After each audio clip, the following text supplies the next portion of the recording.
Okay, we'll be unboxing the Anker iPhone 16 Plus.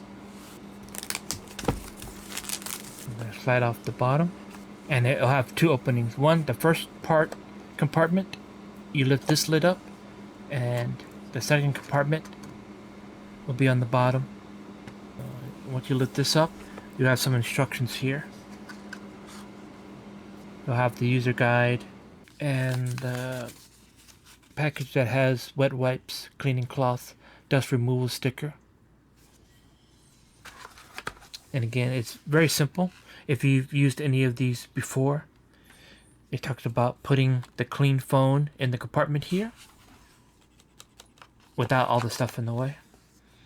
Then you're gonna pull the tab film over the screen like this so that it's over. Then you're gonna slide your fingertips along the indicated direction, make sure everything is in place.